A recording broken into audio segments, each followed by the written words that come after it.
On this episode of Bite Sized, we are discussing Twilight Scene 18. That is from 2153 to 2454. For those of you watching along at home, it's the hospital scene. And now, on to the episode.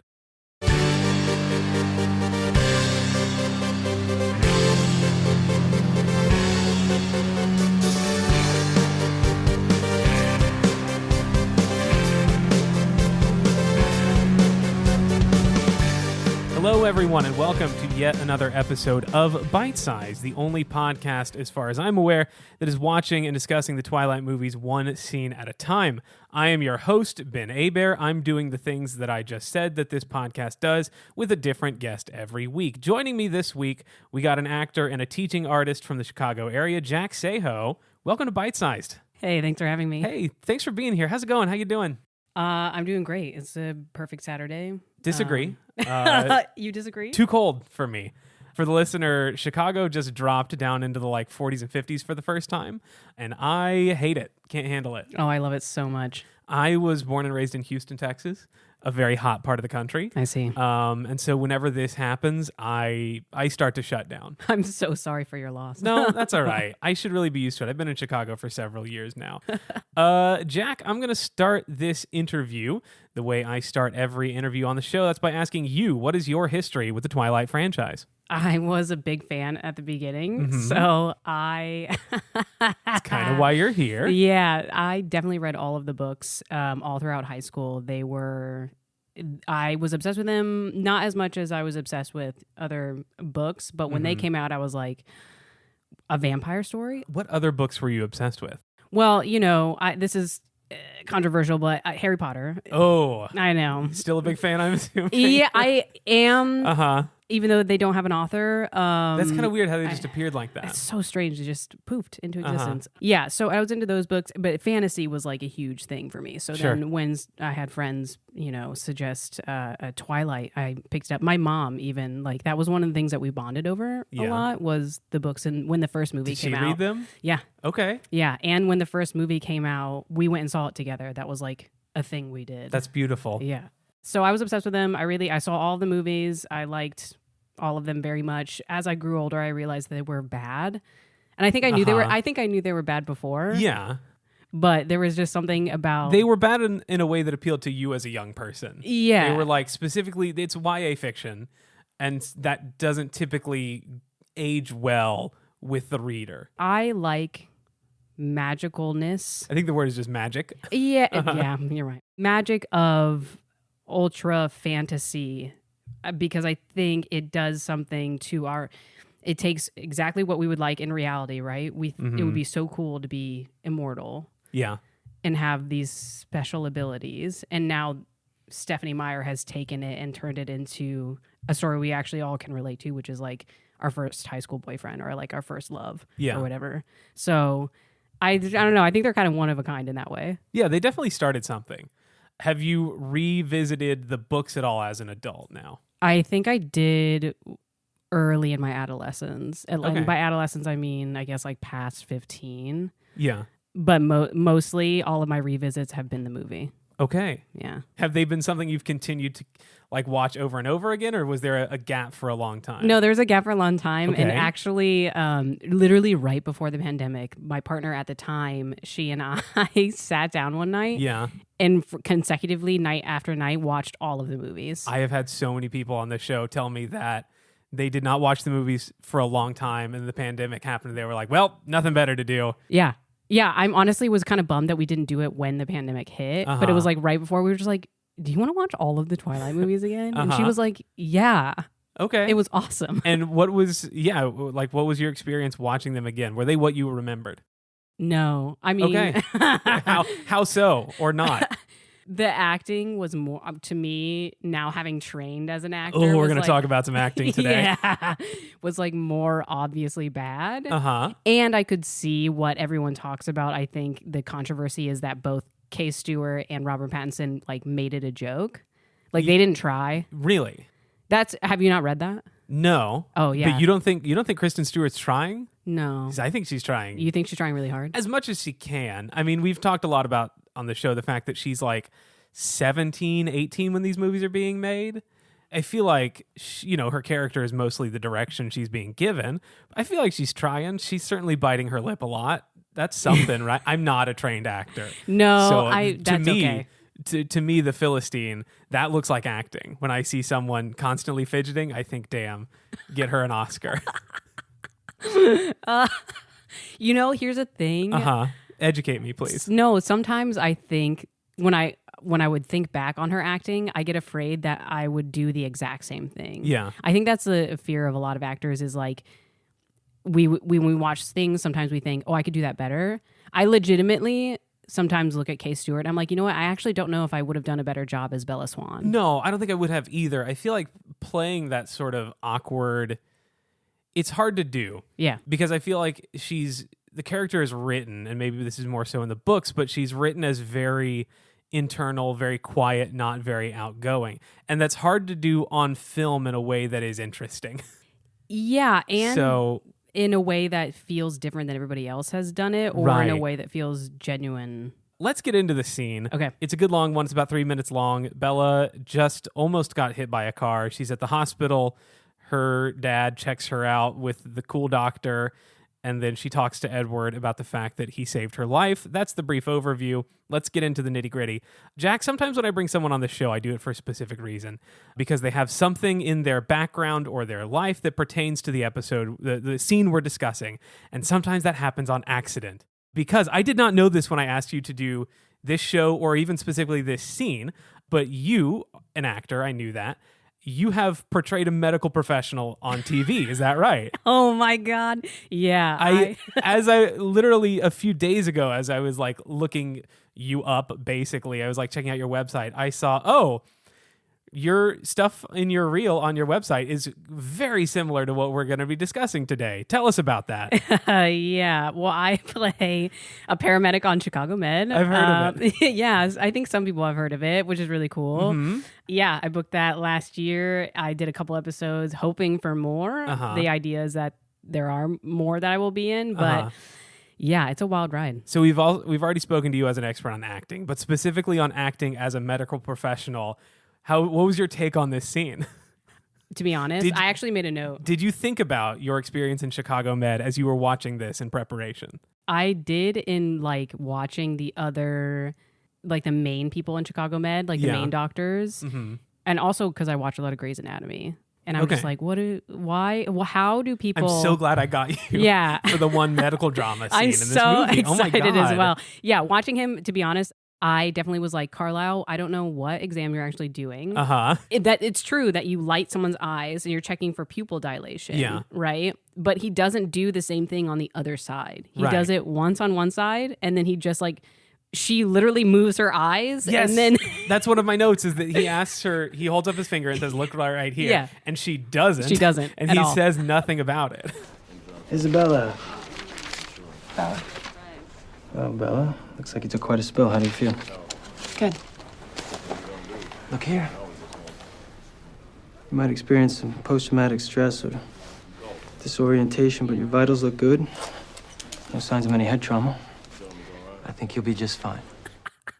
He doesn't, and it's like, I mean, suspend your disbelief. Why would he? Yeah. And also, if he thinks that she's fine, okay, because it doesn't really matter. But yeah, that whole, when he did that, I was like, Carlisle, you're not doing anything. Okay, I can very much tell you're not a doctor. This is incredible. I've never had this level of insider knowledge about something before. Well, because on Chicago Med, we have a consultant who gives the doctor specifically this is what you would do and this is how this would go. Yeah. And specifically for the scenes that I do, which are emergency cases, because I'm bringing in somebody to the ER. You're shouting a lot of acronyms and numbers. Oh my God. It's levels. So difficult. Laura Wilson, 26 years old, G1P1, postpartum day 9, found unresponsive. There's so much blood. GCS 11, BP initially 90 over palp with heart rate of 120. Liter of saline improved her to 110 over 60, rate 110. Honestly, it does look very impressive. Just the sheer amount of jargon you have to remember is honestly I don't know if I could do that. Yeah. Yeah. That was the trickiest part. Sorry. For the listener, there's cat hair all over everything in this apartment, but specifically the covers on the mics. Totally fine. I fully understand. Cats are amazing. Yeah. So So the consultant always comes in and is like explaining to them exactly how it goes. And I don't know that they had one on the set of Twilight. No. Well, in their defense, Chicago Med is a whole show about that. And this is one scene in the movie that they feel like they could just sort of get away with not doing. But I did have a lot of questions about the way this hospital is run. Like, why is the kid that almost hit her also right there? Like, they're not in an examination room. Well, they're in some sort of like triage unit or something. Yeah, which would be the emergency room. But again, I think they're all set up different. Like that would be Grey's Anatomy has a different setup. Okay. Everyone is in beds. You can see each other. The only barrier is that curtain. Right. But in Chicago Med, their ER, they are separate rooms. So I think maybe Forks General. Yeah. Forks Med does not have the kind of hospital budget that Chicago does. Doubt it. Before Carlisle even gets in there, let's take it one by one. All Charlie right, walks in first. Gotta say, his whole part in this scene doesn't look good in the year 2023 because he's just a cop being mean to the one black kid in town. You and I are going to talk. You all right? I'm fine, Dad. Calm down. I'm sorry, Bella. I tried to stop. I know, it's okay. No, it sure as hell is not okay. Dad, it wasn't his fault. You could have been killed. You understand that? Yes, but I wasn't, so. You can kiss your license goodbye. Yeah. It's not great. It's not great. Yeah. Super cringe. Yeah. Super cringe. Not really concerned about getting the facts because if he just stopped for a second, we've already seen it's not the kid's fault. But he's threatening to like take away the kid's license and it's just, it's bad. Yeah, it's super bad. And but here's the thing. That is super cringe and I hate it. But Charlie to me is the best actor of this entire series. Really? He's the best actor. Not Anna Kendrick. Oh, I forgot Anna Kendrick is the friend. Yeah, she's fine. I think for the main character wise, I think Charlie's the best. Okay. Yeah. My favorite actor in the movie, we haven't gotten to, I don't think he's even in this one. I'm a big fan of Aro. He's the main of the Volturi bad guys. Something Sheen. Michael Sheen? Is it Michael Sheen? I think it's Michael Sheen. Oh, I can never remember if it's Michael Sheen or wrong. Martin Sheen. He's my favorite. And we're not going to get to him in a very long time. Yeah, he is very good. He's so good because he knows he's in a ridiculous movie. But enough talking about things that don't happen in this scene. Okay. Charlie, he is at the hospital. Why did it take him so long to respond to his daughter's accident? Because I would think, like, kids were already saying they've called 911 in the previous scene in the parking lot. You'd think he would just drive straight to the school, but apparently they've had time to like check her out. I think they do some x-rays by the time he gets there. They did x-rays? So here's my theory. Okay. If you look behind Carlisle in the scene, there are x-rays on the wall. Oh. It doesn't say whose they are. There's just some x-rays back there. And then about halfway through the scene, when they walk out into the hallway, they're standing in front of a door. And a sign next to that door is like pointing the various departments on the other side of that door. And one of them is radiology. Okay. Maybe I'm reading too much into this, but it looks like they did x-rays. And so what took so long? And also just like him like bursting in. I didn't know that was I don't think people are allowed to do that. Are they allowed to do that? Maybe they are. I don't know. Does it happen on your show? Do the Chicago people Chicago come in. PD people just burst in? Yeah, well, so Or maybe the guy that was on Sex and the City. Yeah, the guy that was on Sex and the City. Do you ever get to work with him? I know he's a fire guy. But... Wait, no, I don't think so. I don't think I've gotten to work with him Okay. yet. Yeah, that would be sick if I did. No, I mean, yeah, PD does, but they only came in the one episode I did when it was a gunshot wound. Okay. Yeah. Well, it is also his daughter, so maybe that's a little different. And he's the chief of police. Yeah, he sort of does whatever he wants, Yeah. is what we've seen throughout this entire movie, or the 20 or so minutes of it we're in. Yeah, they talk, that stuff happens, and then the doctor comes in, the hot doctor comes in. Hot doctor. Gotta say, hate his outfit.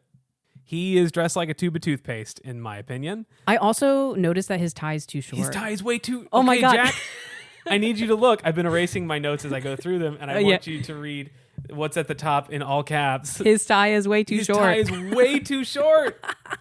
Those are intense notes. I'm obsessed. I have to watch this a lot because I got to talk about 3 minutes of movie for 35 minutes.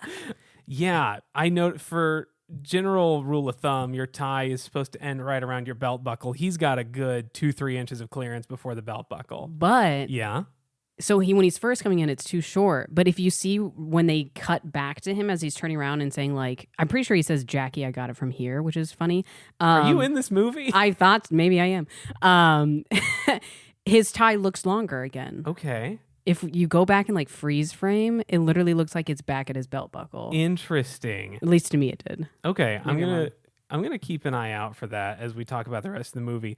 But what about the fact that his tie and his shirt are like perfectly the same color, like it's prom or something? Well, and like it almost makes no sense because they're vampires and he's pale as hell. Yes. Why would you dress in paler colors? I don't know. Is he thinking that like everything will just sort of blend in and he won't look weirdly pale? Like if he wore black, would it be obvious? Maybe. Actually, that's a good point. Maybe it would be more obvious. I don't know, but it just looks for all the world like he went to David's Bridal and picked up a little prom package and he has to get it back. And it's like satin. It's like a satin tie. It's just not a great look. And his makeup isn't great. You can see very clearly where the white ends and his normal skin tone begins and his hair. Yep. Charlie and Bella, they go out the door through to the hallway and just sort of stand there and talk. And there we see Edward. He's there talking to... I don't know how much time, it just occurred to me, I don't know how much time there is between Carlisle finishing checking out Bella and them walking out that door, because they walk out the door and Carlisle's already halfway down the hall. Well, but he's a vampire. Yeah, but did he use his little whoosh power? Or did he just get a good head start? No, I think he did do his whoosh power. I think that's what we should assume. Okay. If I'm going to live in Stephanie Meyer's brain. That please don't. Okay, well, I have to right now. Okay. Be safe. To make this make sense. That I think Carlisle, literally, the door closed on him and he was able to get there in like 0.2 seconds. Yeah. I guess that makes sense. If I was a vampire and I knew no one was watching, I'd be whooshing all the time. Yeah, 100%. It just seems like an unnecessary risk. Anyway, he's talking to Edward and Rosalie's telling on Edward. I gotta say, in the number of times that I've seen this before preparation for the episode, I never realized that was Rosalie. Really? I always assumed it was his mom. Oh, Esme? Esme, yeah. I always assumed it was Edward and the parents. And it wasn't until this watch that I realized that's Rosalie. And what it did it for me was when Carlisle says, Rosalie. So maybe I've just never paid too close attention to this movie before. Did not hear Carlisle literally say her name? No, I didn't. 15 kids that saw what happened. What was I supposed to do? Let her die? This isn't just about you. It's about all of us. I think we should take this to my office. Can I talk to you for a minute? Rosalie? They're talking about how it's dangerous for all of them, I guess, and maybe Edward shouldn't do that again. And then Bella asks, can she speak to Edward? It's great. Oh, I gotta say, while we're just really hating on this scene today. Oops. Another thing I don't like about this scene is you can tell Robert Pattinson is really struggling with the dialect work. His accent is all over the place in this one. Yeah. It's been kind of spotty in this movie, but there's some things that he says like die. What was I supposed to do? Let her die. Let her die. Let her die. And another one that I can't remember, it's not great. Yeah. He's doing his best, and his best isn't good enough. Well, I don't know if it is or is not as bad as poor Emma Watson in Perks of Being a Wallflower. Haven't seen it. Oh. What's so bad about it? Don't you get it, Charlie? I can't feel that. It's really sweet and everything, but why do I and everyone I love pick people who treat us like we're nothing? She just really struggles. Okay. It's really hard for her to be American in that. I think she does a great job acting, but I don't know that her dialect's that Is strong, it as bad as Benedict Cumberbatch's American accent in Doctor Strange? We need to get it prepped for suboccipital craniotomy. Not gonna let you operate on a dead man. What do you see? A bullet? A perfect bullet. It's been hardened. You harden a bullet by alloying lead with antimony, toxic metal. If that's leached directly into the cerebral spinal fluid. Rapid onset central nervous system shutdown. You gotta go. The patient's not dead, but he is dying. Still want to harvest his organs. I'll assist you. No, Dr. Palmer will assist me. Oh my fucking god, I haven't seen Doctor Strange. Oof, okay, here's what we do. You watch Doctor Strange. I'll watch Perks of Being a Wallflower. We'll compare we'll check notes. in. Yeah. It's rough. That's all I'll say about that. Oh god. What is Edward doing at the hospital? We're back in the world. Yes. He's falling in love with her, but also obsessed with the way that she smells. Yes. But he's maybe doing damage control because he smashed a car to save her life. He did, but like, why wouldn't he just go home? Like, why does he feel the need to go to the hospital where if something's going to go wrong, it's going to go wrong there? I feel like he's asking for trouble. Like, he's looking for a confrontation, basically. Is it just because he wants to follow Bella? I think it's, yes, he wants to follow Bella, but also I think it's because he knows that she saw him do what he did, and I think he's going to, like, prevent her from saying anything. And, like, sort of do the vampire thing that he's trying to do in that scene where he's like, no, silly, I was right next to you. Gaslighting her, you mean? Yeah, that vampire thing called gaslighting? Yeah. How did you get over to me so fast? I was standing right next to you, Bella. No. You were next to your car. Across the lot. No, I wasn't. Yes, you were. Bella, you hit your head. I think you're confused. I know what I saw. What exactly was that? You stopped the van. You pushed it away with your hand. Well, nobody's gonna believe you. So. I wasn't gonna tell anybody. Bella says she's not going to tell anyone about what happened. She kind of already does, though. There is a part late in the scene where she says, I wasn't going to tell anyone, even though earlier in the scene she's talking with Carlisle and her dad about how Edward moved so fast. He was all the way across the parking lot. I'm sorry, that was a note of mine. Okay. Like, why is she doing that in front of her dad? I don't know. Why is she doing it at all? Why is she doing it at all? She's literally putting Carlisle on the spot, but then in front of Charlie, like, hey, Carlisle, admit to me. Yeah. And also this human that shouldn't know that y'all are vampires. Something's wrong with your son. Something's different. And, like, she knows that Edward doesn't want people to know because she says it later on in the scene after she's already told people. Yeah. None of this makes sense. None of what is happening in this scene makes sense whether or not you have played a medical professional on TV before. It just all falls apart. Unfortunately, we're at the part of the scene now where your experience as a medical professional is no longer valid. Yeah. They threw in a doctor getting paged. That was nice. Yeah. We don't know why Edward there. We know why Rosalie's. Did she just go to the hospital to tell on Edward? Oh, yeah. Honestly, like, bigger question. Like, yes, why is Edward there? But why is Rosalie there? I think she's just there to tell Daddy about what happened. Which, again, also could have waited. If this is logical, wouldn't Carlisle have already known? I feel like when he walks in to check in on Bella, he already knows. Does he knows about Edward involvements? Yeah. I fucked that sentence up so bad. Verbatim what I said. Does he knows about Edward's involvements?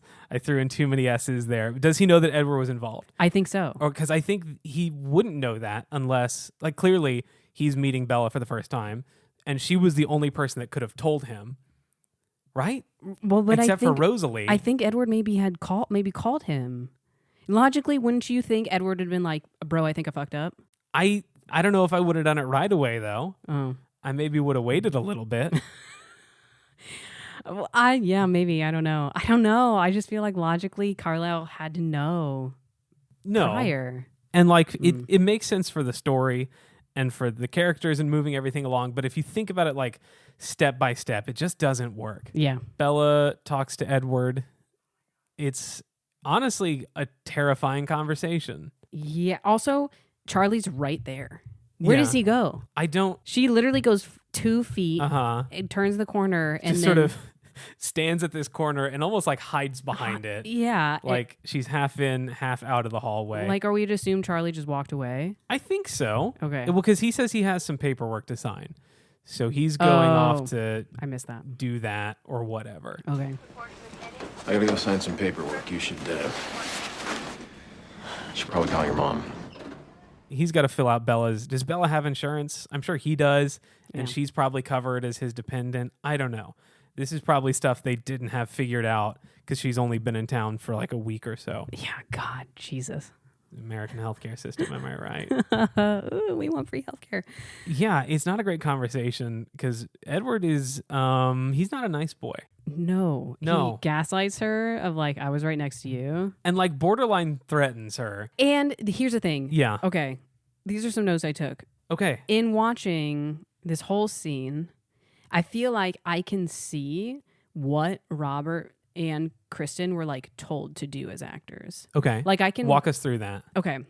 So I can see Kristen having the thoughts and it, like her objective, right? Like her objective in bringing it up to Carlisle was, I need to get a reaction. I can see her needing to get a reaction out of Carlisle. Yeah. To confirm what she thinks that Some Edward sort of is different. Unspoken, yes, there is something going on here. Yeah. Yeah.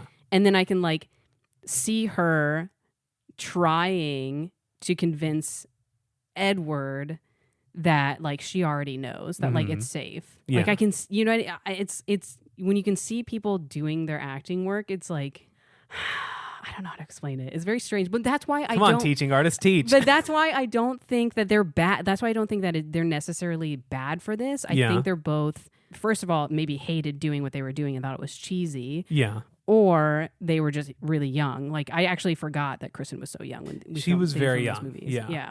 So I can see that, but then I can see Robert in this part specifically that we're talking about. I can see him doing the gaslighting kindness thing. Yeah. And then when she won't take it, I can see him doing the directions he's received as a vampire is to like be threatening. Yeah. And to like scare her. But I can watch that. I can watch the thought process in so much detail that it like removes the mystery. Really? Do you know what I mean? I think I get it, yeah. When you watch an actor have a thought as a character, it's just like as if they are that thing or that person. Right. This, I can like see them both. I can see both actor and character. Uh-huh. And it makes it it's just the wildest watch ever. It really is. Yeah. Yeah. And then you have like, from this perspective, like they're trying to heighten the sort of, I don't know, him pushing her away so then when they do finally come together, it's more powerful, I guess. But like, it doesn't look good for either of them. No. Because Edward's out here throwing up red flags, and Bella either is not acknowledging them or is ignoring them altogether. If Bella knew what was good for her, she would never speak to him again, even if he is handsome and saved her life. You know, yeah.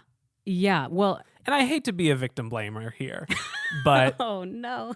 She really should have known better. She should have known better. And it works out, and that's good. Yeah. But 9 times out of 10, if you're talking to a guy and he's saying things like that, it's going to end very poorly. Yeah, those are red flags. Those are big bad red flags. That's what we call red flags. They're not beige flags. They're red flags. They're not salmon.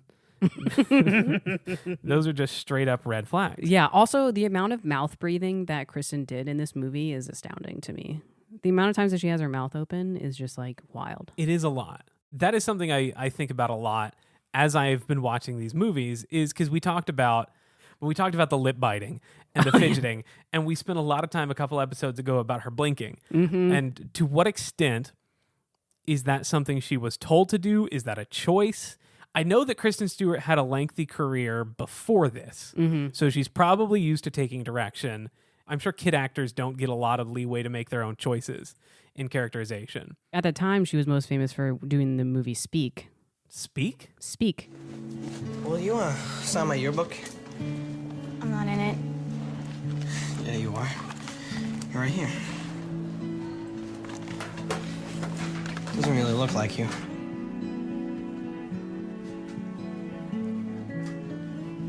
It is me. So I can imagine her like being really good at taking direction and just like showing up, doing what she's told, and moving on. So I imagine that maybe some adult told her, bite your lip a few more times. Keep fidgeting. There you go. That's good. Breathe through your mouth, just like that. Yeah, or just like give me more nerve. Give me more nervousness. Right. And for somebody who doesn't know any other way to portray nervousness, because also how many ways are there to portray nervousness besides the things we can't hear or see? Right. Because in the book, it's all through her perspective. Right. I would struggle with that. I know. A lot of people too. would. There's probably better ways to do it. I don't know. It's a thankless task for her. I think so. She was asked to do a lot with not a lot of material. I know. And support, I guess. And just really, we as a society did not treat her well enough. No. She got too much bad. I can't think of the word I'm looking for. Bad publicity. Press, publicity. Yeah. Just shit in general for the performance that she did. Robert Pattinson, I think he's a little older. Maybe we can give him some stuff, but I think Kristen Stewart is innocent in all this. Yeah, well, and I think more so, like I said earlier, I think more so that article about them treating it as a joke and the movie as a joke was more centered around Robert. I think it was more so like he fucking hated it and that would didn't make want to do it. sense. Yeah. Because he had not acted as much before this. Yeah. Like he was not the consummate professional Kristen Stewart was and continues to be. Do you have any more notes, any questions, any thoughts? Oh, just at the very beginning when Charlie comes in, or no, when Carlisle comes in and Charlie says Dr. Cullen, I swear to God, he actually says Dr. Gilman. I don't know why, Really? but I hear Gilman and I'm like, there's no way he's saying Cullen. All right, we're going to pause this and we're going to watch the clip and we're going to see what he says. I heard the chief's daughter was here. Oh, Dr. Cohen. Charlie? Oh, Dr. Cohen. Oh, Dr. Cohen. All right, I can kind of hear it. You kind of hear it? I kind of hear Gullen. Oh, yeah. He not doesn't- Cullen. No, he doesn't hit that C very hard. And you think he's the best actor in the movie. I do. Okay, I do. Why? I don't know. No, let's make this. I'm gonna turn this into a completely different podcast. This is Inside the Actor Studio.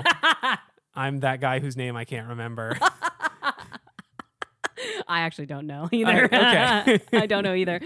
Okay, I just think Charlie, he has the best, most natural performance that to me is believable. Like he doesn't do too much and he's not doing too little.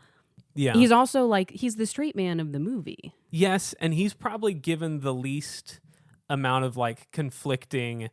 He's like, he doesn't have to hide who he is. Yeah. He's a cop who doesn't know what's going on, and that's it. Yep. He's not a doctor who's also a vampire that needs to hide that. He's not a teenager who's in love but is trying to hide that and is also a vampire and trying to hide that too. Yeah. He's just a guy who's trying to figure out what the hell is going on. Yep. And he had that simplicity, I think, is what makes him the best actor in the movie. Dad. Which I think is also the same reason that Anna Kendrick is one of my favorites performances in the movie, because she is doing something different.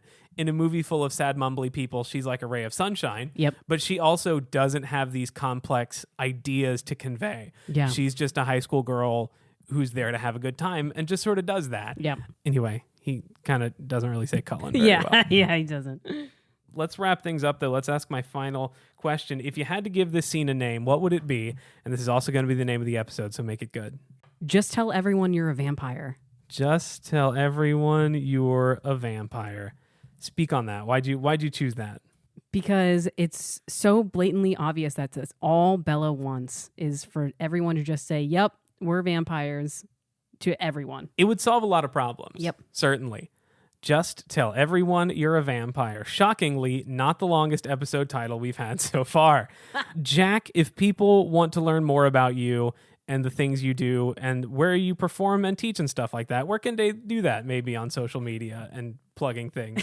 Do that now. Yeah. You can find me on Facebook, Jack Seijo. Instagram. Spell that for the people. JACK. Oh, that's the easy one. SEIJO. JO. Yeah. And then Instagram, Bayho. BAEIJO. So it's a play on my last name. I just now got that. Yeah, you see it. Yeah. Uh-huh. And my website is jackieseijo.com. Jackie with an IE? IE. All righty. Any shows coming up? Anything to promote? I do have a class. If you're new to the on-camera world or you've been wanting to get those reps in, I'm teaching camera foundations at The Forge, Chicago, which is in this neighborhood. Yeah. And it starts November 10th. All righty. There you go. About a month after this comes out then. If you want to find me on social media, I'm at benabear.com, at BENHEBERT. DOTCOM on Twitter and Instagram. If you want to follow the show on social media, you can follow at bitesizedpod_ at Twitter, Instagram, and TikTok, because bitesizedpod was already taken. Speaking of things that were already taken, email addresses, good ones, already gone. If you want to write into the show, you can send an email to that's not how email addresses work. They're in the middle there. If you want to send an email to the show, you can send an email to my favorite Twilight podcast at gmail.com. That's it. That's the full thing.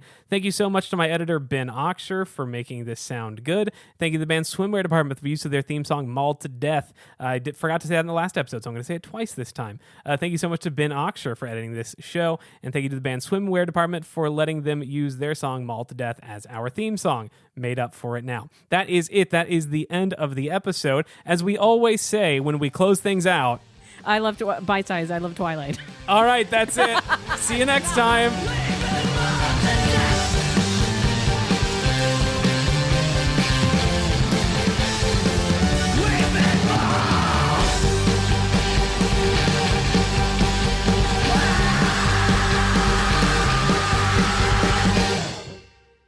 What was I supposed to do? I let her die.